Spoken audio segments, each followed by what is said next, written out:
அர்ச்சுனாபுரம் மற்றும் அந்த கிராமத்தைச் சுற்றியுள்ள பகுதியை ராமலிங்க சேதுபதி, இந்திராணி தம்பதியினர் ஆட்சி செய்து வந்தனர்.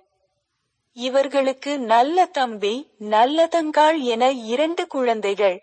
இவர்கள் தாய், தந்தையை இளம் வயதிலேயே இழந்தனர்.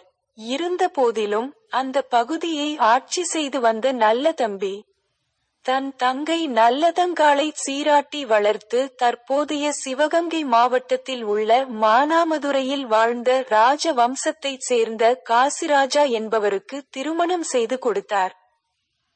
திருமணமான இளம் வயதிலேயே நல்லதங்காள் 7 குழந்தைகளுக்கு தாயானாள். இதில் 4 ஆண் குழந்தைகள், 3 பெண் குழந்தைகள். நல்லதங்காளின் கணவனும் அவளை விட்டு நீங்கினான். இந்நிலையில் மானாமதுரையில் மழை பொய்த்ததால் பஞ்சம் தலைவிரித்தாடியது. தொடர்ந்து 12 ஆண்டுகள் மழையே இல்லை. உண்ண உணவு இன்றி மக்கள் பலரும் மாண்டனர். நல்லதங்காள் குடும்பமும் அந்நிலைக்கு ஆளானது. அவள் அண்ணன் கொடுத்தனுப்பிய சீதன பொருட்களை ஒவ்வொன்றாக விற்றாள். ஒரு கட்டத்தில் வீட்டில் எதுவுமே இல்லை என்ற நிலை வந்தது. சாப்பாட்டிற்கும் வழியில்லாமல் போனது.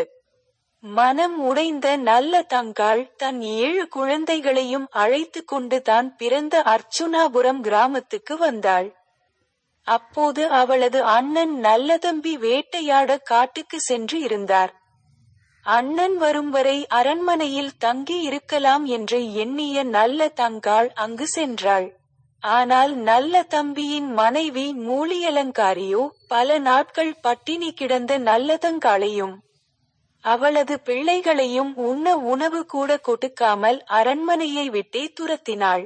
மூலியலங்காரியின் கடும் சொற்களால் மனம் உடைந்த நல்லதங்காள் குழந்தைகளுடன் வந்த வழியே திரும்பினாள். எந்த உதவியும் இல்லாமல் இப்படி பரிதாப நிலைக்கு ஆளாகிவிட்டேனே, இனி யாரை நம்பி நான் வாழப்போகிறேன்? என் பிள்ளைகள் எப்படி வாழப்போகிறார்கள் என்று பலவாறு யோசித்தாள். அப்போது அவளது குழந்தைகள், அம்மா பசிக்குது, ஏதாவது வாங்கிக் கொடும்மா என்று அழ ஆரம்பித்து விட்டனர். அவளது கையிலோ பணமோ அல்லது பொருளோ எதுவும் இல்லை. குழந்தைகளின் பசியை போக்க வழி தெரியாமல் தவித்த அவளுக்கு அங்கிருந்த ஒரு பாழடைந்த கிணறு கண்ணில் பட்டது. நேராக குழந்தைகளை அழைத்து கொண்டு அங்கு சென்றாள். பசியால் துடித்து அழுத குழந்தைகளை ஒவ்வொன்றாக கிணற்றுக்குள் தூக்கி போட்டாள். 7 குழந்தைகளையும் கிணற்றில் தூக்கி போட்டு கொன்ற பிறகு தானும் அதே கிணற்றுக்குள் விழுந்து தற்கொலை செய்து கொண்டாள். மனைவியின் உதாசீனத்தால் தனது தங்கை, பிள்ளைகளுடன் தற்கொலை செய்து கொண்டதை அறிந்த நல்லதம்பி துடித்தான். அவன் மனைவியை கொன்றுவிட்டு பின்பு அந்த கவலையில் அவனும் இறந்து போனான்.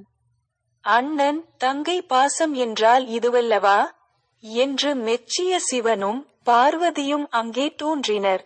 தற்கொலை செய்த நல்லதங்காள் அவளது பிள்ளைகளை உயிர் பெறச் செய்ததோடு நல்லதம்பியையும் உயிர்ப்பித்தனர். அப்போது நல்லதங்காளும் நல்லதம்பியும், நாங்கள் இறந்தது இறந்ததாகவே இருக்கட்டும். மனித பிறவி எடுத்து மாண்டவர்கள் மீண்டும் உயிர் பெற்றார்கள் என்ற வரலாறு ஏற்பட வேண்டாம். எனவே நாங்கள் இறந்ததாக கருதி அருள் புரிய வேண்டும் என கூறினார்கள். சிவனும் அவ்வாறே அவர்களின் வேண்டுகோளை ஏற்றுக்கொண்டார். இந்த ஒரே காரணத்துக்காக நல்லதங்காள் தெய்வமாகிவிட்டாள்.